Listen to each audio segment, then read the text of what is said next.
आप अपनी जमीन का कब्जा आसानी से हटवा सकते हैं। जी हाँ, बिल्कुल सही सुना आपने।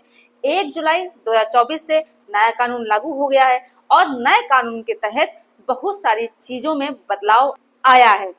तो आज हम आप लोगों को इस वीडियो के माध्यम में बताएंगे कि आप अपनी जमीन का कब्जा आसानी से कैसे हटवा सकते हैं।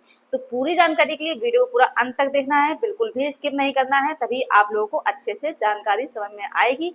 दूसरा काम को ये करना है कि अगर आप नए हैं, वीडियो को पहली बार देख रहे हैं, तो ये आपका ही चैनल है, आप इसे सब्सक्राइब जरूर कर दें, साथ में बेल आइकन जरूर दबा दें, जिससे कि हम जो भी नई अपडेट डालें उसका नोटिफिकेशन आपके पास आता रहे और आप जानकारी प्राप्त करते रहें। नमस्कार दोस्तों, मैं एडवोकेट दिव्या, आपका आपके इस यूट्यूब चैनल में स्वागत है। तो अब हम बात करने वाले हैं कि जमीन के कब्जे से संबंधित आप क्या कर सकते हैं। पहले के समय में क्या होता था कि लोग जमीन में कब्जा कर लिया करते थे और जब कब्जा होता था तो जिसकी जमीन में कब्जा होता था वो उसके पास जाता था या उसको अपने पास बुलाता था जिसने कब्जा किया होता था। फिर वो आपस में बात करते थे, वो कहते थे कि आप जमीन का कब्जा छोड़ दीजिए, लेकिन फिर भी सामने वाला जो बंदा है, जो सामने वाली पार्टी है, वो जमीन का कब्जा नहीं छोड़ता था। इसके बाद जिसकी जमीन कब्जा हुआ होता था वो जाता था कोर्ट और वहां पर किसी एडवोकेट से मिलता था और एडवोकेट से जमीन का कब्जा कैसे हटवाएं इसके बारे में जानकारी प्राप्त करता था। तो जो एडवोकेट होते थे वो उस व्यक्ति से सिविल सूट फाइल करने के लिए बोलते थे और सिविल सूट फाइल करने का मतलब तो ये हुआ कि अगर सिविल सूट आपने फाइल किया है तो आपका केस 10 से 15 साल तक चलता रहेगा और ना जाने कितने सालों तक चलता रहेगा। तो अब ऐसा बिल्कुल भी नहीं है। पहले के समय जो केस चलते रहते थे उसमें क्या होता था कि पैसा भी बर्बाद होता था और समय भी बर्बाद होता था, लेकिन नया कानून तहत एक कानून बनाया गया है, एक तरीका बताया गया है जिससे आप अपनी जमीन का कब्जा आसानी से हटवा सकते हैं।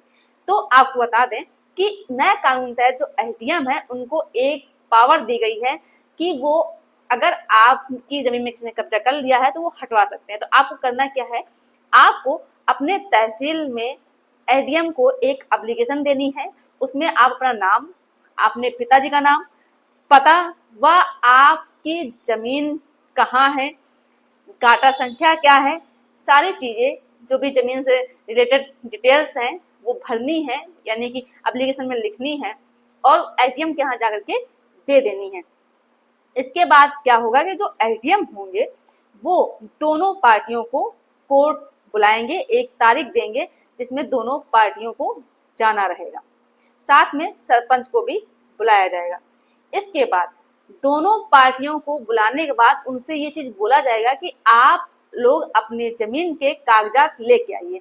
तो मान लीजिए कि आपकी जमीन में कब्जा जिस व्यक्ति ने किया है वो भी आया है और आप भी आए हैं, तो जिस व्यक्ति ने कब्जा किया है उसके पास तो वो कागजात होंगे ही नहीं जमीन का, क्योंकि उसने तो कब्जा कर रखा है और आपके पास कागज हैं और एसडीएम को ये लगता है कि आपने जो कागज दिए हैं वो सही है और उनके पास कागज नहीं है। अगर बाई चांस उन्होंने दिए हैं तो वो फर्जी ही कागज होंगे। तो इससे क्या होगा कि आपकी जमीन का कब्जा एसडीएम जो जमीन में कब्जा किया हुआ है जिस व्यक्ति ने, उससे हटाने के लिए कहेगा। और मान लीजिए फिर भी वो व्यक्ति कब्जा नहीं छोड़ता है तो आप एसडीएम को दोबारा से एक एप्लीकेशन लिखिए। आप जब दोबारा एप्लीकेशन देंगे इससे क्या होगा कि जो एसडीएम है वो जिस व्यक्ति ने कब्जा कर रखा है उसको सजा भी दे सकता है, जो कि कारावास व जुर्माना तक हो सकता है। तो आप लोगों को एक बात बता दें कि आप जो एप्लीकेशन देंगे वो जो बीएनएस यानी कि भारतीय न्याय संहिता उसकी जो धारा 164 है उसके तहत आप एसडीएम को एप्लीकेशन देंगे। तो ये जानकारी आप लोगों को जरूर लाभदायक रही होगी। अगर मेरे द्वारा दी गई जानकारी आपको पसंद आई हो तो वीडियो को लाइक जरूर कर दें, ज्यादा से ज्यादा लोगों को शेयर करें, जिससे कि अगर किसी व्यक्ति की जमीन किसी अन्य व्यक्ति ने कब्जा कर लिया है तो वो जल्दी से जल्दी अपनी जमीन कब्जा छुड़वा सके।